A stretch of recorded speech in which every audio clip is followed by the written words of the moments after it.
Uma das grandes glórias da pregação expositiva é que você não escolhe o que você vai pregar. O pregador expositivo sequencial, ele prega o que vem, e aí o que vem sequencialmente. E que coisa, meus irmãos, no culto do dia 31, nós tratamos de ansiedade. Aí, no primeiro culto matutino de 2023, eu propositalmente trabalhei o mesmo assunto, mas aí foi de propósito. E quando eu me voltei para o texto para continuar onde a gente parou no dia 18, qual era o assunto? Alegrai-vos no Senhor sempre. Ansiedade. Ansiedade. Que coisa, como que Deus, na sua misteriosa providência, faz concatenar assuntos. Nós começamos a expor essa carta quase 2 anos atrás, e a gente vai cair justamente nesse assunto hoje, 47ª exposição da carta de Paulo aos Filipenses, 47 sermões sequenciais nessa carta, e nós caímos nesse assunto hoje. Que maravilha! Te peço para que tu te voltes para o texto, carta de Paulo à igreja em Filipos. Abre o texto. Nós vamos examinar os versículos 5, 6 e 7 do capítulo 4. Filipenses, 4º capítulo, versículos 5º, 6º e 7º. Eu leio a partir da Ara, tu acompanhas na tua tradução. Acompanha na tua tradução, deixa a Bíblia aberta. Seja a vossa moderação conhecida de todos os homens. Perto está o Senhor. Não andeis ansiosos de coisa alguma. Em tudo, porém, sejam conhecidas diante de Deus as vossas súplicas pela oração e pela súplica, com ações de graça. E a paz de Deus, que excede todo entendimento, guardará os vossos corações e as vossas mentes em Cristo Jesus. Pai querido, abre os nossos corações e mentes para receberem a tua palavra. Tira do meio de nós qualquer distração, Pai, qualquer impedimento, qualquer tentativa do diabo de nos capturar a nossa mente para que nós não acolhamos a tua palavra. Dá-nos avidez para receber, como se nós estivéssemos famintos para receber um prato delicioso de comida. Dá-nos essa avidez, em nome e pelo amor de Jesus. Amém. O texto que nós acabamos de ler envolve o versículo 4. Ué, e por que o senhor não leu o versículo 4? Porque nós expomos o versículo 4 no dia 18. Nós trabalhamos somente o versículo 4 no dia 18. Alegrai-vos sempre no Senhor. O crente envolve tribulações, tristezas e dificuldades como qualquer outra pessoa. O crente não está imune. Quando você é salvo por Cristo Jesus, Jesus não dá um tapete vermelho para você flutuar, não. Você enfrenta as mesmas dificuldades que o ímpio, que o não crente enfrenta. Qual é a diferença, você pergunta então, entre o crente e o não crente? O não crente, no caso da alegria, a única alegria do crente, do ímpio, é circunstancial. Ganhou mais dinheiro, ele teve um filho que estava querendo, ele se casou, que estava encalhado, várias situações circunstanciais. Olha para mim aqui, situações circunstanciais. O crente, por outro lado, ele se alegra, além das situações, ele se alegra no Senhor. O ímpio não se alegra no Senhor, só o crente se alegra no Senhor. E no dia 18, nós mostramos a título de exemplo, 7 maneiras de você se alegrar no Senhor. 7 formas, existem muitas outras maneiras, mas nós apresentamos aqui o fato, que Deus te salvou da escravidão, do pecado, e você deve ser grato por isso. Mateus 1:21, Deus te escolheu antes da fundação do mundo, para ser adotado como filho, você deve ser grato.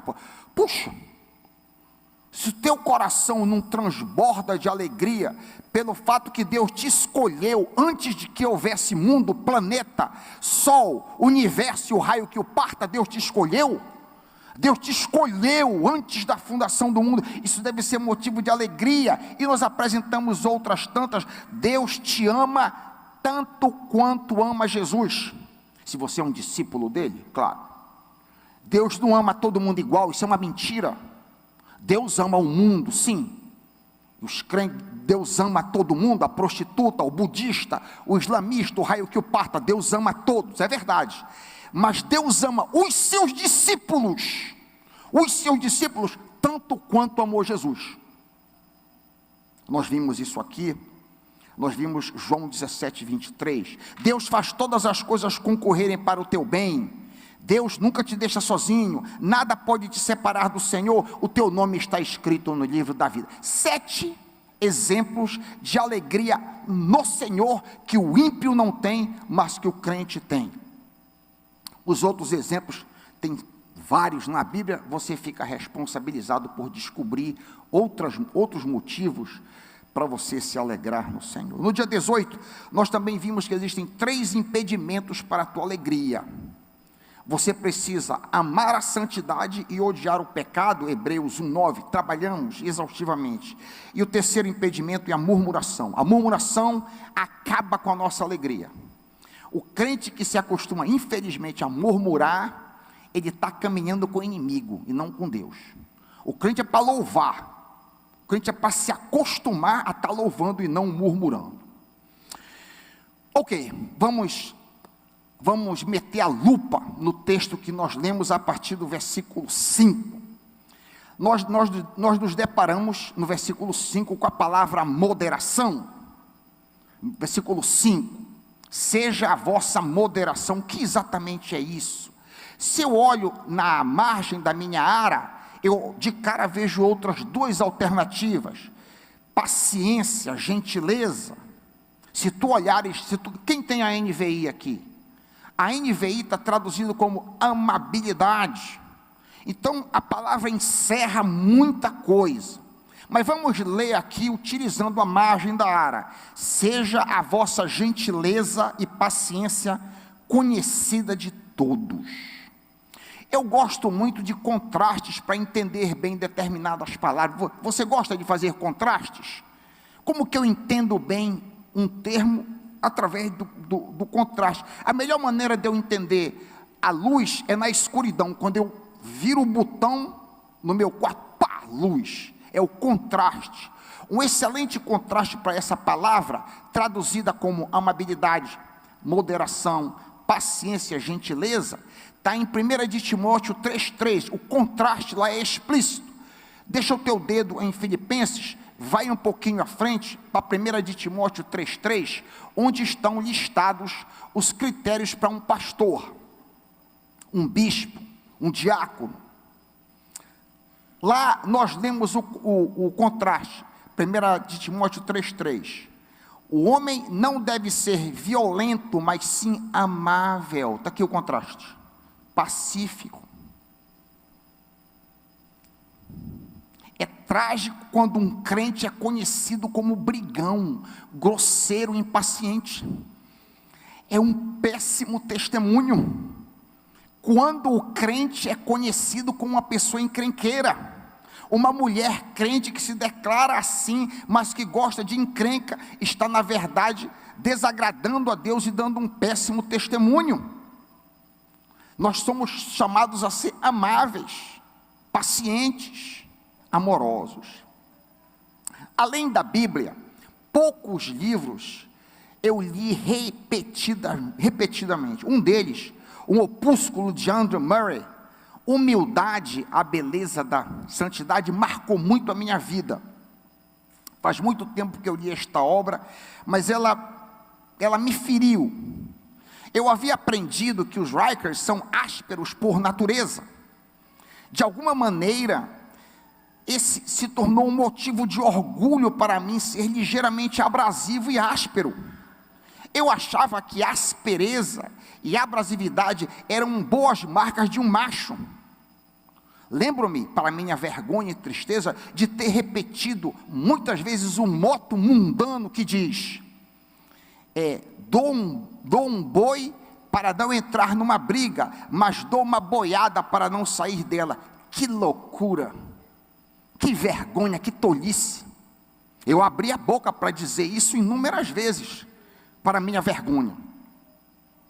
Quanta falta de sabedoria, quanta insensatez. Que choque foi para mim ler sobre a doçura e a gentileza tão magistralmente articuladas por Murray. Lendo esta obra, eu me senti como andando na mais absoluta contramão do espírito humilde de Jesus. Eu me lembro que eu estava lendo assim, meu Deus, eu estou andando para o outro lado.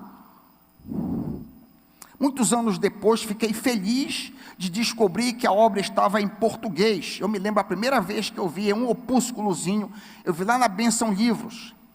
E depois, anos depois, fiquei sabendo que está disponível online, você nem precisa comprar. Basta fazer o download.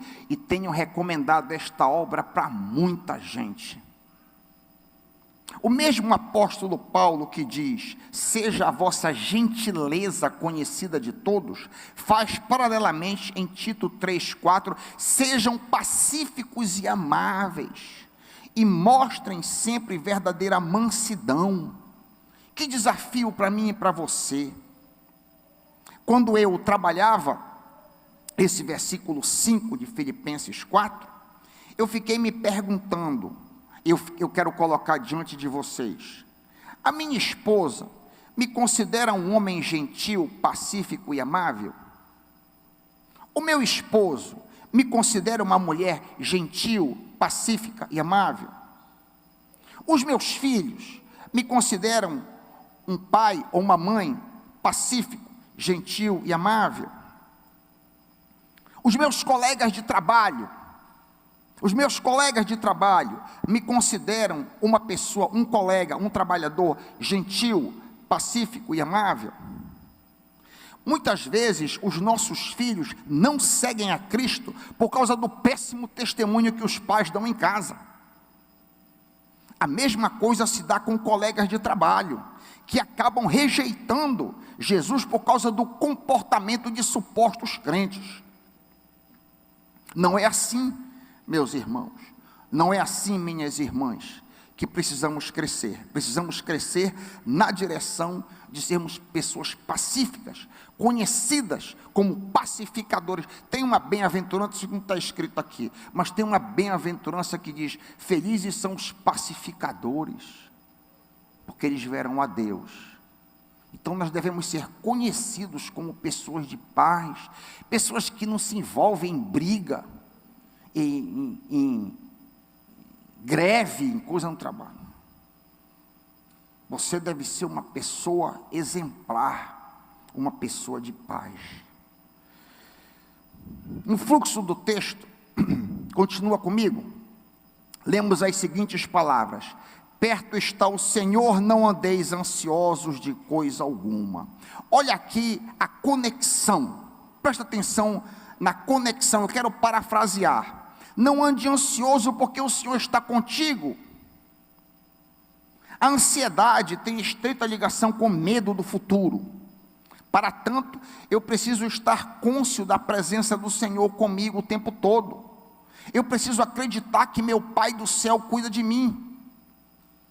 Considera comigo nesta manhã a seguinte situação. Uma pessoa órfã tende a ser ansiosa por não ter tido o cuidado dos seus pais. Uma ocasião eu entrevistei uma família que havia adotado um garoto. Este menino deveria ter por volta de 6 anos. Durante a nossa entrevista, eu observei que o garotinho se agarrava aguerridamente, ora ao pai, ora à mãe. Ele havia passado por diversas instituições sem ter sido adotado até que aquele casal o quis. A inquietação, a ansiedade daquele garotinho foi consequência dele não ter tido um pai, como a maioria de nós teve. Agora concebe comigo a seguinte situação. Vamos imaginar que aquele mesmo garotinho que estava ali na minha frente, de hora em diante fosse matriculado em uma escola, e lá nessa escola ele começasse a sofrer bullying.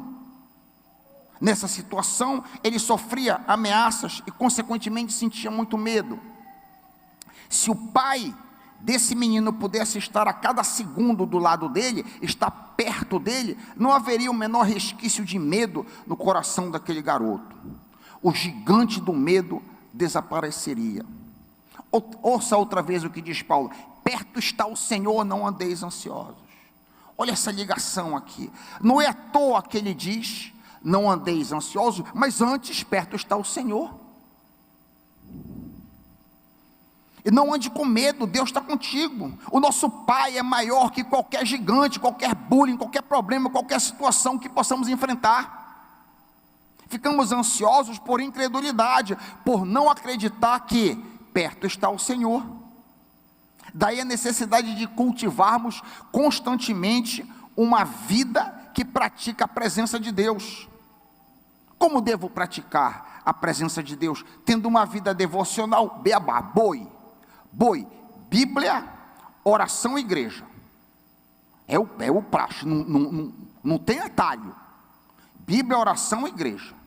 Se você não quer um acróstico tolo, boi, é o acróstico para a Bíblia, oração e a comunhão dos santos. E a igreja.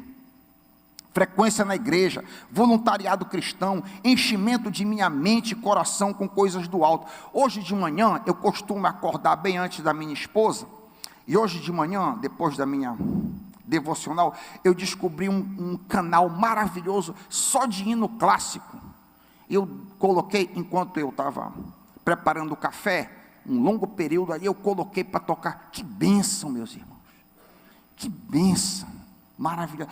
A gente pratica a presença do Senhor se enchendo de Deus.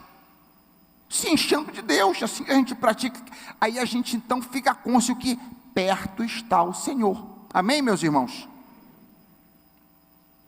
O isolamento, a ausência de comunhão na igreja, o isolamento das coisas de Deus facilita o desencorajamento, que por sua vez pode abrir a porta da ansiedade.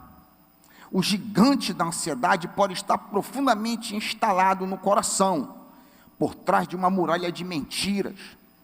É muito importante, eu tenho batido muito nessa tecla, bati no dia 31, bati domingo passado, estou batendo de novo. Não existe um caminho fácil, você não vai ser libertada da ansiedade de uma hora para outra, em um estalar de dedo. Eu nunca disse isso. É um caminho difícil, mas é possível. É possível.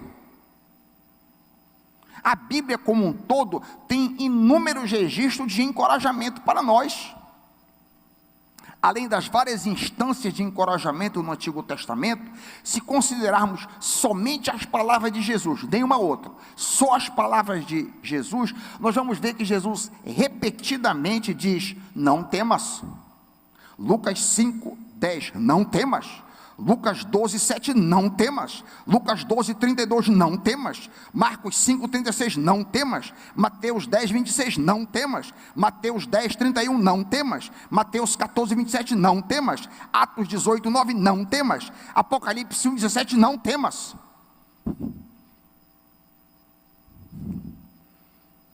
Recebe essas palavras como Jesus dizendo para ti. Não recebe isso como um mero discurso. Recebe como essa palavra fosse uma palavra de encorajamento para o teu coração hoje de manhã. Não temas. Não temas, Manuel. Não temas, Marcão. Não temas, André. Não temas. No mesmo diapasão, a mesma coisa. A mesma coisa, porque medo e ansiedade estão tudo entrelaçado. O mesmo Jesus insiste repetidas vezes: não andeis ansiosos. Por exemplo, Mateus 6:25, não andeis ansiosos. 6:31, não andeis ansiosos. 6:34, não andeis ansiosos. Nesses e muitos outros textos, nós vemos claramente que nós não devemos andar ansiosos, porque o nosso Pai do céu cuida de nós. Não é o que Jesus ensina?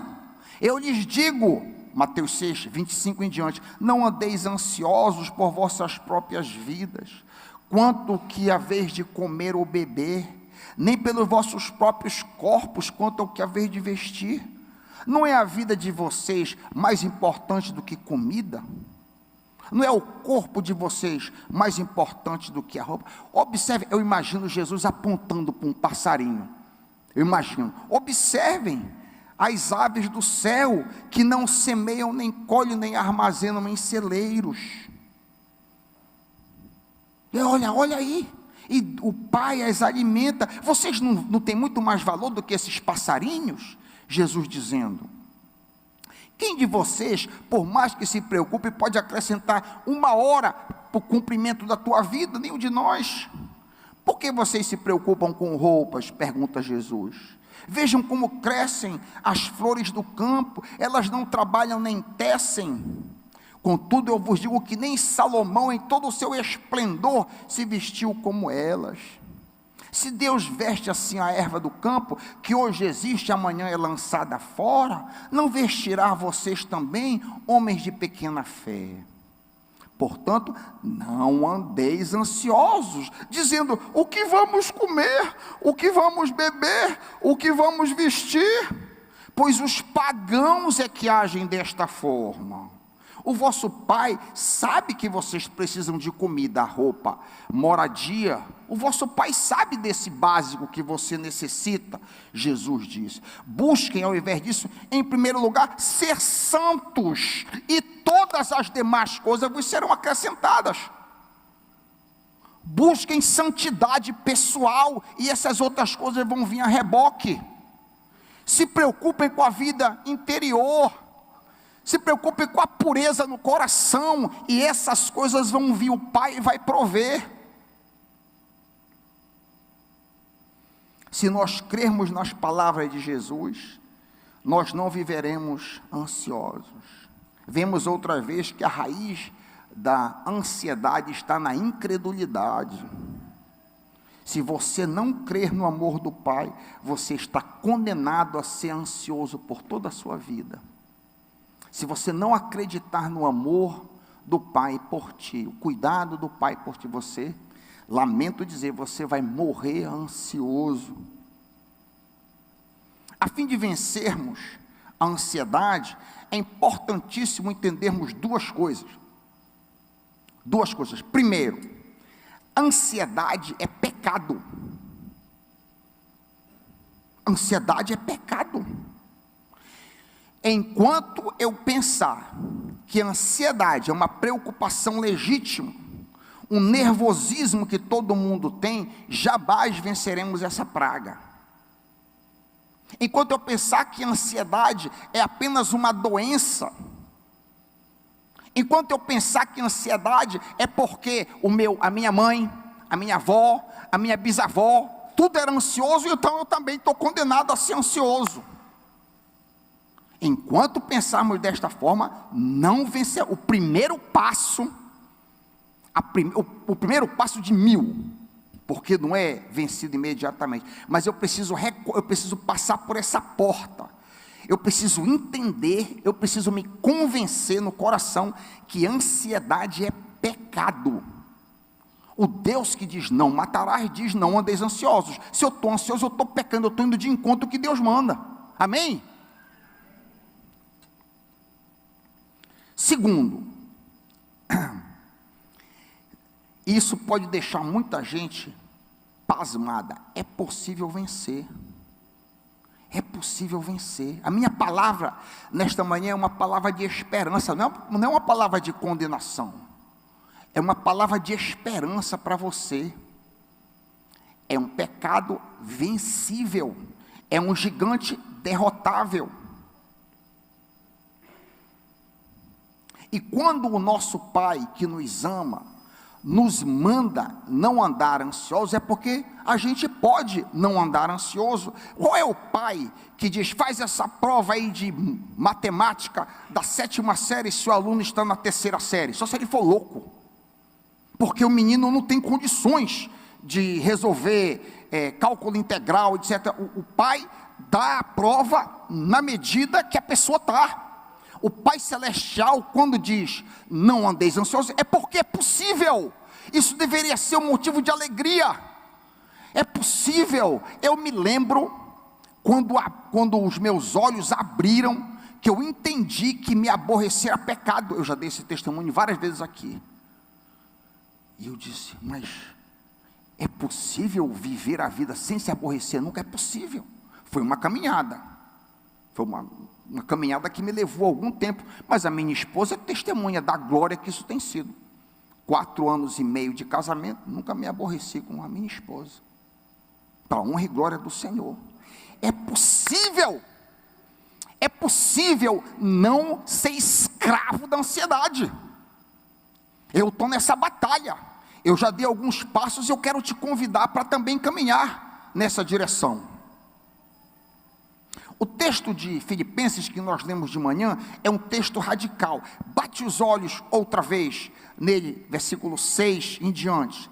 Não devemos andar ansiosos, abre aspas, por coisa alguma. Por coisa alguma. Ou seja, nada neste mundo deve tirar a nossa paz. Que coisa preciosa. Esse é o caminhar do Filho de Deus. Nada neste mundo deve tirar a nossa paz. Devemos crescer a tal ponto de poder dizer, se vivemos, por o Senhor vivemos, se morremos, por o Senhor morremos, quer vivamos, quer morramos, nada vai tirar a minha paz. Se a situação econômica do Brasil vai se acabar, eu vou olhar para o Senhor. Nós temos várias ameaças de todos os tipos. Eu tenho uma filha pequena, eu tenho uma filha de 1 ano e 2 meses, e eu vejo as ameaças, como as escolas, as filosofias estão tomando forma, e isso pode me amedrontar. Eu digo, não, está nas tuas mãos, Senhor. Eu não vou ficar ansioso por isso, e as razões suas podem ser diferentes das minhas, não interessa. A Bíblia diz, não andeis ansiosos por coisa alguma.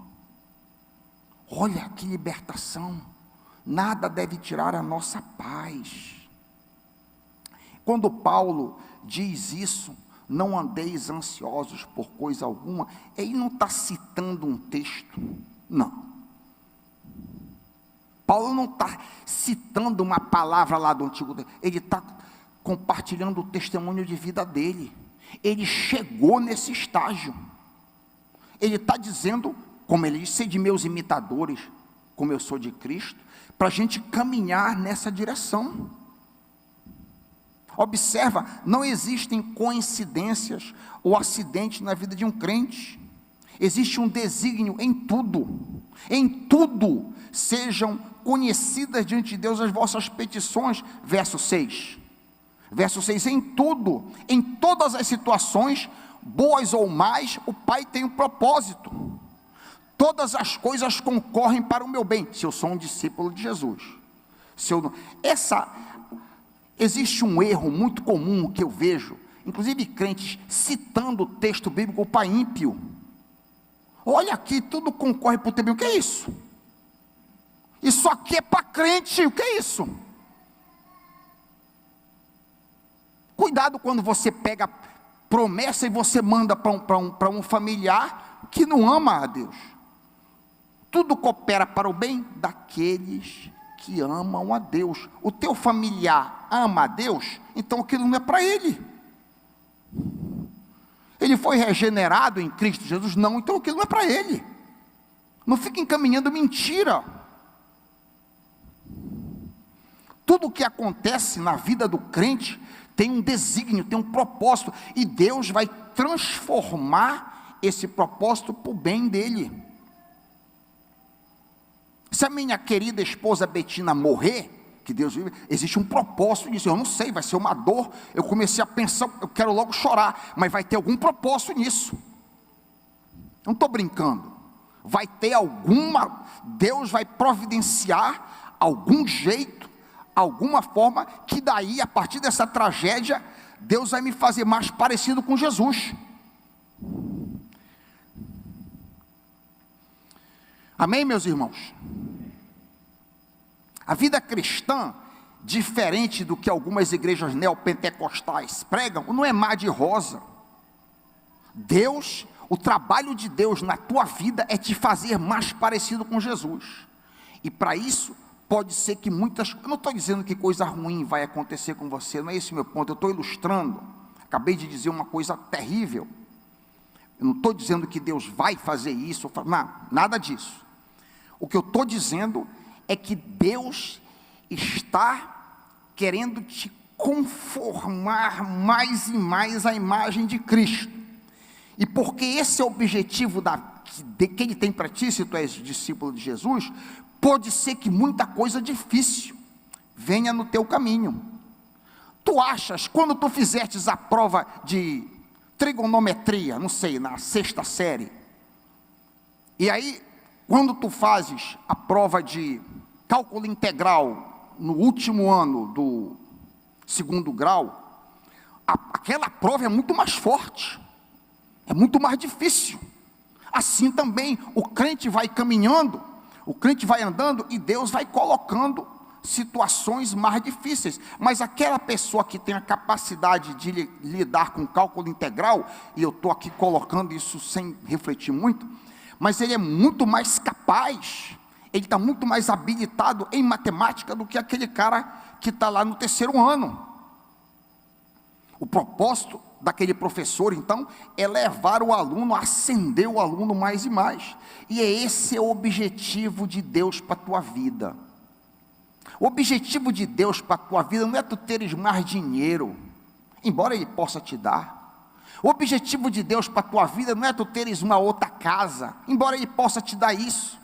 O objetivo de Deus para a tua vida não é tu teres saúde necessariamente. Paulo não tinha saúde, Timóteo não tinha saúde. O objetivo de Deus para a tua vida é te moldar à imagem do seu Filho. E aí, porque Ele quer fazer isso contigo, tudo vai concorrer nessa direção. As tuas lutas vão te humilhar, tu vais ficar mais manso, tu vais ficar mais paciente, tu vais ficar mais misericordioso com teu irmão. Quando tu vires o teu irmão caído, tu vais ter muito mais compaixão dele. Uma pessoa que passa por uma depressão severa, como eu passei, eu tenho muito mais compaixão da pessoa que chega lá no gabinete e diz: pastor Raik, eu estou sofrendo isso aqui. É óbvio, porque eu passei por isso e Deus fez concorrer para o meu bem. Amém, meus irmãos? Uma coisa importante nessa receita que é oferecida para que a gente vença a ansiedade é a gratidão. A gratidão é fundamental para a gente vencer essa batalha. Olha comigo outra vez no teu texto, 6 em diante. Devemos apresentar as nossas petições através de orações e súplicas, aí, com ações de graça. A gratidão diante de todas as situações é a prova que eu confio no Senhor. Embora eu não entenda por que tal coisa está acontecendo comigo, quando eu digo: Senhor, eu te louvo, apesar do que está acontecendo, eu estou provando que eu confio nele. O nosso papel como crentes é: em tudo dai graças, porque essa é a vontade de Deus em Cristo Jesus para vocês. Se nós escolhermos apresentar a Deus os nossos problemas quando a ansiedade bater a porta, e também agradecermos por Ele cuidar de nós, o resultado está no 7, e a paz de Deus, que excede todo entendimento, guardará o vosso coração e a vossa mente em Cristo Jesus. Observa que coisa maravilhosa. Todas as vezes que eu me senti pressionado por ansiedade, eu sou chamado a apresentar ao Pai aquilo que está me deixando inquieto, que está me deixando ansioso. Ato contínuo, eu devo agradecer por Ele cuidar de mim. Eu não estou vendo a solução ainda, mas eu agradeço. Senhor, eu agradeço, porque Tu vais cuidar desta situação ou daquela situação.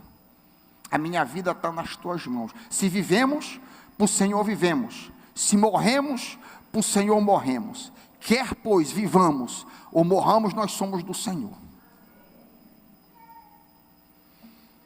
Não se vence esse combate da ansiedade da noite para o dia, mas nós somos chamados a batalhar dessa forma. A ansiedade é um gigante poderosíssimo, mas não invencível. Recebe essa palavra de encorajamento. Tem de bom ânimo, disse Jesus. Eu venci o mundo, você pode vencer também. Em conclusão, vale frisar que a alegria do Senhor é o contraponto de andar ansioso. Alegrai-vos sempre no Senhor.